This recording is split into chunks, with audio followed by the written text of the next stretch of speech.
ഓം ശ്രീ ഗുരുഭ്യോ നമ. ജ്യോതികമാ ചാനലിലേക്ക് ഏവർക്കും സ്വാഗതം. ഇന്ന് ഞാൻ ചർച്ച ചെയ്യുന്നത് 2026 ജൂലൈ മാസഫലം കന്നിക്കൂറുകാർക്കും കന്നിലഗ്നക്കാർക്കും എങ്ങനെയാകും എന്നുള്ളതിനെ പറ്റിയാണ്. അതായത് ഉത്തര നക്ഷത്രത്തിൻ്റെ അവസാന 3 പാദം, അത്തം, അതുപോലെ ചിത്ര നക്ഷത്രത്തിൻ്റെ ആദ്യത്തെ 2 പാദത്തിൽ പെടുന്നവർക്ക് ജൂലൈ മാസം എങ്ങനെയാകും. ഇപ്പോൾ ആദ്യമായിട്ട് നമുക്ക് ജൂലൈ മാസത്തെ കന്നിക്കൂറുകാരുടെയും കന്നിലഗ്നക്കാരുടെയും ഗ്രഹസ്ഥിതി എങ്ങനെ നോക്കാം. ഗ്രഹസ്ഥിതി നോക്കുമ്പോൾ ജന്മലഗ്ന രാശ്യാധിപൻ ബുധനാണ്. ആ ബുധൻ ജൂലൈ 7-ന് 11 നിന്നും വക്രത്തിൽ 10ലേക്ക് രാശി മാറുന്നു. 24 മുതൽ ആ ബുധൻ നേർസഞ്ചാരത്തിൽ വരുന്നു. സൂര്യനാണെങ്കിൽ ജൂലൈ 16-ന് 10-ൽ നിന്നും 11ലേക്ക് മാറുന്നു. ചൊവ്വ 9-ലെ സ്ഥിതി തുടരുന്നു. ഗുരു 11-ൽ ഉച്ചസ്ഥിതനാണ്. ശുക്രനാണെങ്കിൽ 4-ന് 11 നിന്നും 12ലേക്ക് രാശി മാറുന്നു. ശനി 7-ൽ നിൽക്കുന്ന ശനി ജൂലൈ 27 ആകുമ്പം വക്രത്തിലാകുകയാണ്. രാഹു 6-ലുണ്ട്. കേതു 12-ൽ സ്ഥിതി തുടരുന്നു. അതായത് ശുക്രൻ, ബുധൻ, സൂര്യൻ, ഈ 3 ഗ്രഹങ്ങൾക്കാണ് ജൂലൈ മാസത്തിൽ രാശിമാറ്റം വരുന്നത്. അതുപോലെ അവസാനത്തെ വാരമൊക്കെ ആകുമ്പോൾ ബുധന് വക്രസ്ഥിതി മാറി ബുധൻ നേർസഞ്ചാരത്തിൽ വരുന്നു. ശനിയാണെങ്കിൽ വക്രഗതിയിലോട്ട് പോകുന്നു. നമുക്ക് ഈ ജൂലൈ മാസത്തെ ഗ്രഹസ്ഥിതി അനുസരിച്ച് എങ്ങനെയാണ് പൊതുവായിട്ടുള്ള ആരോഗ്യസ്ഥിതി നോക്കാം. ആരോഗ്യസ്ഥിതി നോക്കുമ്പോൾ ജന്മലഗ്ന രാശ്യാധിപനായിട്ടുള്ള ബുധൻ വക്രത്തിൽ സഞ്ചരിക്കുകയാണ്. അപ്പോൾ പൊതുവെ അതൊരു ഇമ്മ്യൂണിറ്റി കുറവ് ചിലപ്പോൾ ഉണ്ടാക്കാം.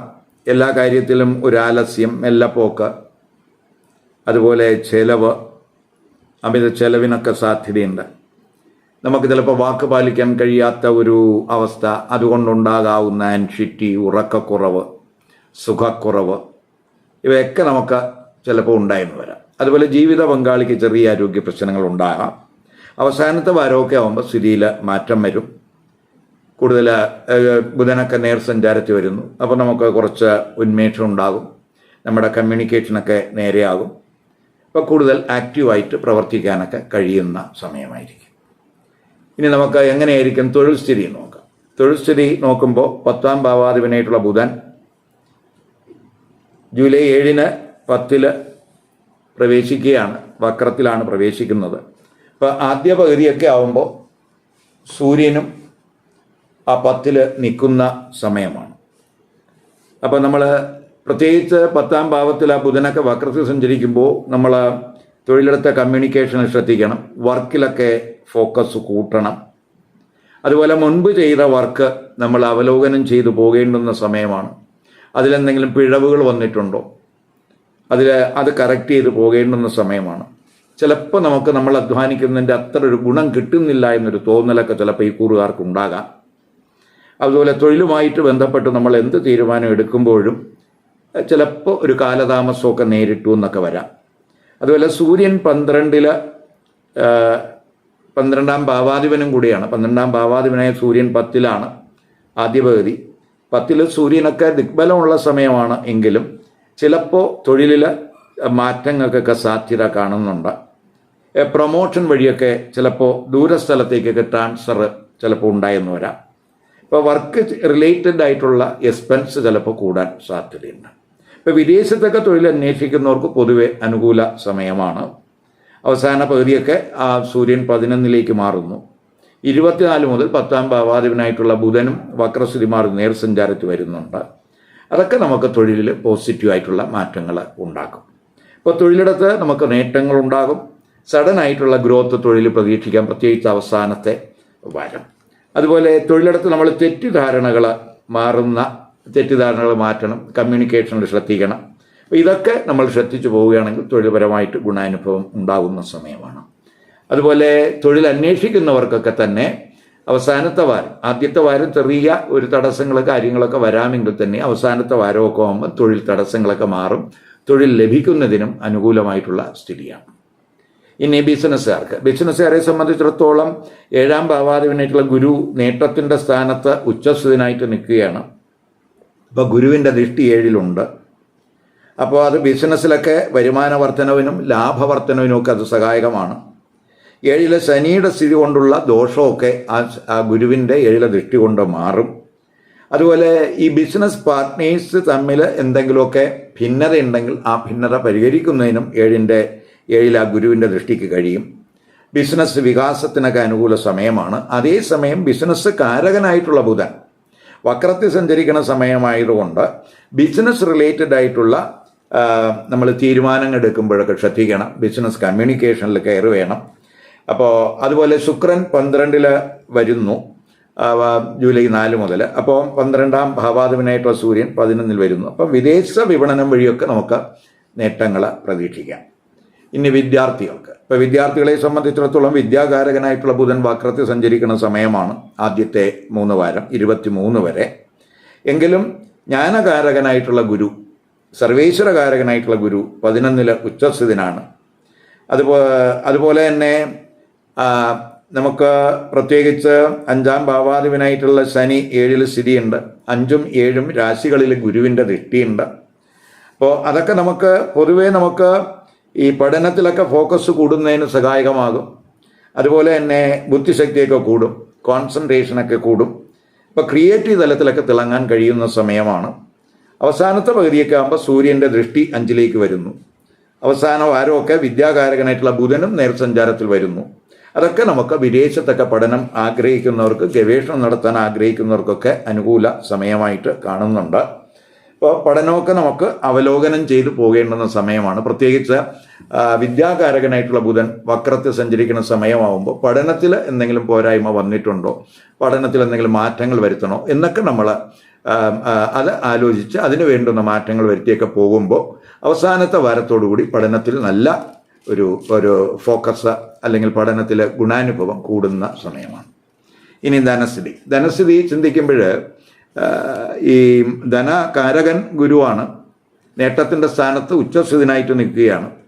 ഇപ്പോൾ ആദ്യത്തെ 4 ദിവസം ശുക്രനും ആദ്യത്തെ 3 ദിവസം ശുക്രനും 11-ലുണ്ട്. അപ്പോൾ അത് ധനസ്ഥിതിയൊക്കെ ഉയരുന്നതിന് സഹായകമാണ്. പ്രത്യേകിച്ച് ഗുരുവും ശുക്രനും ഒക്കെ 11-ൽ നിൽക്കുന്ന സമയമാണ്. ആദ്യത്തെ 3 ദിവസം മാത്രമേ ശുക്രനുള്ളൂ. അതിനുശേഷം ശുക്രൻ 12-ലേക്ക് മാറുകയാണ്.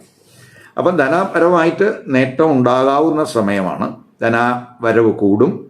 അവസാനത്തെ പകുതിയൊക്കെ 12-ാം ഭാവാധിപനായിട്ടുള്ള സൂര്യൻ 11 വരുന്നു. അതൊക്കെ നമുക്ക് ഈ വിദേശ ബന്ധം വഴിയൊക്കെ വിദേശ സോഴ്സിൽ നിന്നൊക്കെ നമുക്ക് സാമ്പത്തിക നേട്ടം ഉണ്ടാകാനൊക്കെ അത് വഴിതെളിക്കും.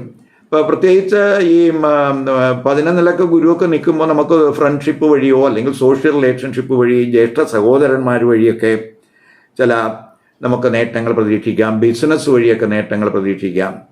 അപ്പോൾ അങ്ങനെയൊക്കെയുള്ള സാമ്പത്തിക നേട്ടം നമുക്ക് പല മേഖലകളിൽ നിന്ന്, വിവിധ സോഴ്സുകളിൽ നിന്ന് സാമ്പത്തിക നേട്ടം ഉണ്ടാകാവുന്ന സമയമാണ്. പ്രത്യേകിച്ച് 11-ലെ ഗുരു ഉച്ചസ്ഥിതനായിട്ട് നിൽക്കുന്ന സമയമാണ്.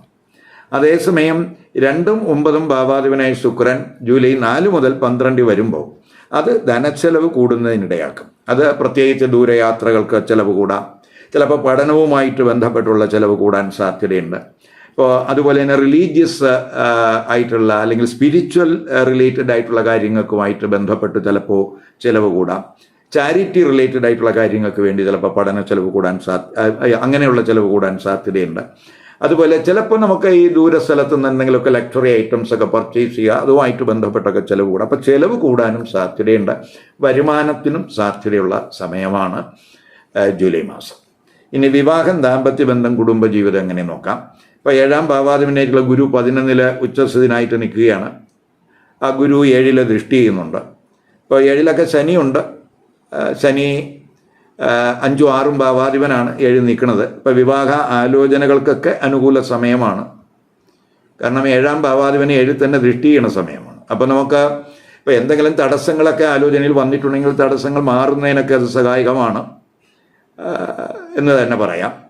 അതുപോലെ ചിലപ്പോൾ നമുക്ക് ബന്ധുക്കളിൽ നിന്നൊക്കെ ചിലപ്പോൾ ജീവിത ഈ പങ്കാളിയൊക്കെ കണ്ടെത്താനുള്ള ഒരു സാഹചര്യമൊക്കെ ചിലപ്പോൾ ഈ സമയത്ത് ഉണ്ടായെന്ന് വരാം. പ്രണയബന്ധം ചിന്തിക്കുമ്പോൾ ചിലർക്ക് ഈ പ്രണയബന്ധം തന്നെ വിവാഹത്തിലേക്കൊക്കെ എത്തപ്പെടാൻ സാധ്യതയുണ്ട്. കാരണം 5-ാം ഭാവാധിപനായിട്ടുള്ള ശനിയാണ് 7-ൽ നിൽക്കുന്നത്. 7-ാം ഭാവാധിപനായിട്ടുള്ള ഗുരു ആ ശനിയെ ദൃഷ്ടി ചെയ്യുന്നുണ്ട്. അപ്പോൾ ചിലപ്പോൾ ഈ കമിതാക്കൾക്കും അവരുടെ ബന്ധം വിവാഹത്തിൽ എത്തപ്പെടുന്നതിന് സാധ്യത കാണുന്നുണ്ട്.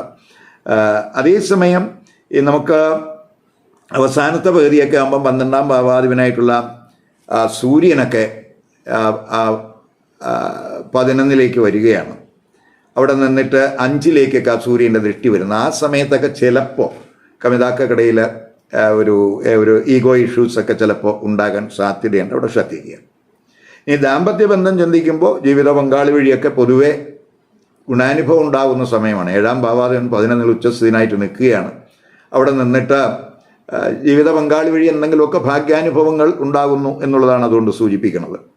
ഇപ്പോൾ 7ലെ ശനിയുടെ സ്ഥിതി കൊണ്ട് എന്തെങ്കിലുമൊക്കെ ദോഷം വരികയാണെങ്കിൽ ആ ദോഷങ്ങളൊക്കെ പരിഹരിക്കുന്നതിന് 7ലെ ഗുരുവിൻ്റെ ദൃഷ്ടിക്ക് കഴിയും. അത് പ്രത്യേകിച്ച് ദാമ്പത്യ പ്രശ്നങ്ങൾക്കൊരു പരിഹാരം ആ ഗുരുവിൻ്റെ ദൃഷ്ടി 7ൽ വരുന്നത് കൊണ്ട് ഉണ്ടാകും എന്ന് തന്നെ പറയാം. അപ്പോൾ ദമ്പതിമാർക്ക് ചിലപ്പോൾ ദൂരയാത്രകൾക്ക് വരാം, യാത്രകൾക്ക് സാധ്യതയുണ്ട്, ഷോപ്പിങ്ങിന് സാധ്യതയുണ്ട്. ഇപ്പോൾ ശുക്രനൊക്കെ 12 നിൽക്കുന്ന സമയമൊക്കെ ആയതുകൊണ്ട് നമുക്ക് വിലപിടിപ്പുള്ള എന്തെങ്കിലുമൊക്കെ ഐറ്റങ്ങളൊക്കെ പർച്ചേസ് ചെയ്യാനൊക്കെ സാധ്യത കാണുന്നുണ്ട്. കുടുംബജീവിതത്തിലോട്ട് വരുമ്പോൾ പൊതുവേ 2 ഭാവാധിപനായിട്ടുള്ള ശുക്രൻ 12ൽ വരുന്നു. അതുപോലെ 4ാം ഭാവാധിപനായിട്ടുള്ള ഗുരു 11ൽ വരുന്നു. അതൊക്കെ ഭാവത്തിൻ്റെ അഷ്ടമത്തിലാകാൻ ഫാമിലി റിലേറ്റഡ് ആയിട്ടുള്ള ഒരു ട്രാൻസ്ഫോർമേഷൻ്റെ സമയം എന്ന് വേണമെങ്കിൽ പറയാം. അപ്പോൾ എന്ന് പറയുമ്പോൾ കുടുംബത്തിൽ ഒരു പരിവർത്തനത്തിൻ്റെ സമയം എന്ന് പറയുമ്പോൾ ചിലപ്പോൾ വീട് പുതുക്കലാകാം, അല്ലെങ്കിൽ പ്രോപ്പർട്ടി ട്രാൻസാക്ഷൻ വഴിയൊക്കെ എന്തെങ്കിലുമൊക്കെ അപ്രതീക്ഷിതമായിട്ടുള്ള നേട്ടങ്ങൾ ചിലപ്പോൾ ഉണ്ടാകാം. ചിലപ്പം നമ്മൾ വീട് വാങ്ങാനോ വസ്തു വാങ്ങാനോ ഒക്കെയുള്ളൊരു ശ്രമങ്ങളൊക്കെ ചിലപ്പോൾ നടത്തിയെന്ന് വരാം. അപ്പോൾ അങ്ങനെ നമുക്ക് പൊതുവെ ആദ്യത്തെ 3 വാരമൊക്കെ ജന്മലഗ്ന രാശ്യാധിപനായിട്ടുള്ള ബുധനൊക്കെ 4ൽ വക്രദൃഷ്ടി ചെയ്യുന്ന സമയം കൂടെയാണ്. അപ്പം നമ്മൾ സൂര്യനും ആദ്യ പകുതിയൊക്കെ 4ൽ ദൃഷ്ടി ചെയ്യുന്നുണ്ട്. അപ്പോൾ അത് കുജനും 4ൽ ദൃഷ്ടി ചെയ്യുന്നുണ്ട്, ശനിയും 4ൽ ദൃഷ്ടി ചെയ്യുന്നുണ്ട്.